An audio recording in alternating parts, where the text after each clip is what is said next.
So it's pretty much everywhere. Everybody likes them, and we use them. And again, this has been by far the longest standing relationship I've ever had with any company for anything.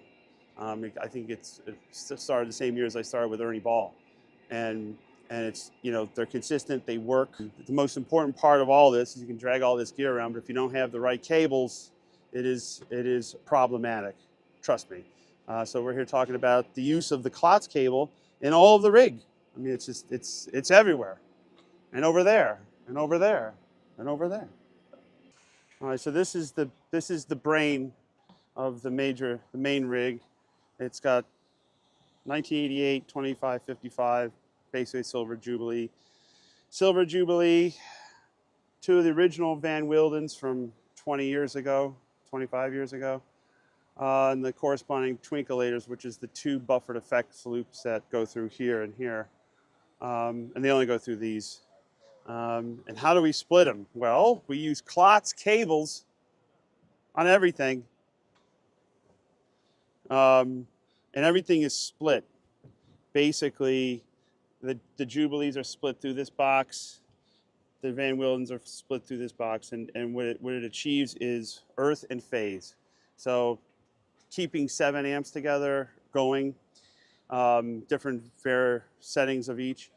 Phase is the hardest thing to achieve, like just making sure you got air running in the right directions. And we have these speaker cable runs that go all the way to the 4x12 cabinet. So all the heads run the two 4x12s that are center stage. The heads ride better. They're more reliable riding like this than if we pop them out and put them in top of amps. Reverb runs through one side.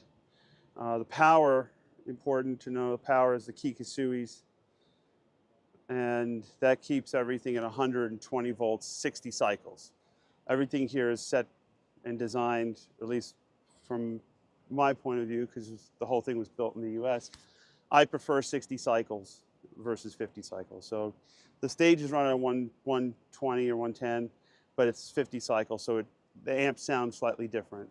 So we were trying to, you know, those Kikasui's really they do a good job with that. So what we have is basically the two 4x12s that runs, those are the brain of the rig over there. Split in the center. They're 4 EV 12Ls per cab, but some are 4 ohms, some are 8 ohms, depending on the amps. But the Marshalls are split here, and the Van Wildens are split here. Those are two Joe B high-power twins, the reissues, but they made them in black for me. A Benson Leslie that runs with one of the twinkleators, or twinklelands, and then this overdrive special, which, you know, does a lot of the more complex mid stuff. And all of it comes out in these looms. All comes out of looms. The loop out of the Marshall comes out. The main head, the 3 other ones, all go through these boxes and then are split off into here. And it's only literally, I'm only running through 1, 2, 3, 4, 5, 6 pedals. That's it. Everything else is split or in an effects loop. And there's a Leslie, and then here's the most important part of it. It's this. And all of the cables that we use to wire this are these cables. And what I always loved about the KLOTZ, is why we're now 20 years into this, is that if I plug a 10-foot cable into that amp right there, it'll have the same reaction and the same gain as if it's running through 40 feet or 80 feet, literally. I mean, by the time it gets out to here and it goes back and it comes out to here, it's 80 feet. And not many cables can do that, where you don't feel any sag or resistance or capacitance issues with guitars, you know. So it's very, very, it's hard to achieve that. That's why I've been using these for so long, and we rarely break them.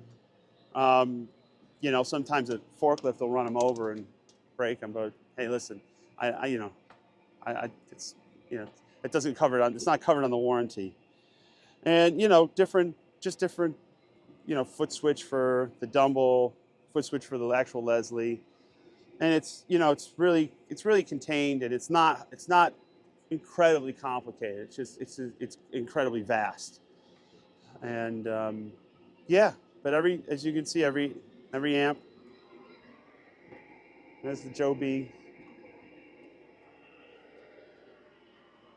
And if you want to forensically get into the rig, probably most of the keyboard rig is KLOTZ too. I see one on Josh's.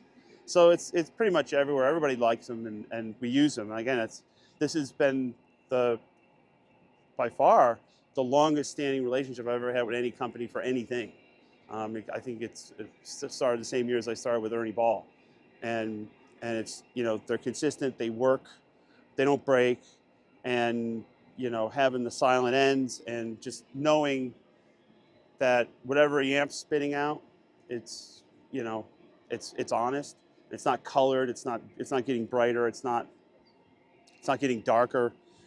And, you know, the capacitance and the resistance when you roll the volume down on the guitar, it doesn't change. It doesn't change. You know, some cables change it, and it you go, man, it's weird. So, you know, I'm running 4 amps at a time. So it's 2 Marshalls, 2 Twins, 2 Marshalls, which are always on, 2 Van Wieldens, 2 Marshalls, 1 Dumble, and corresponding wedges. And it's either 4 or 3. So 7 would just be, there's no way you can make any sense of it out front. But it's 2 sets of 4, and it's all mid-stacking. So you have your Marshall, which is your bass tone, and then different levels of mid-range. And that just kind of makes it all sum in the center. And that's it. You know, and then there's the fuzz face. There you go.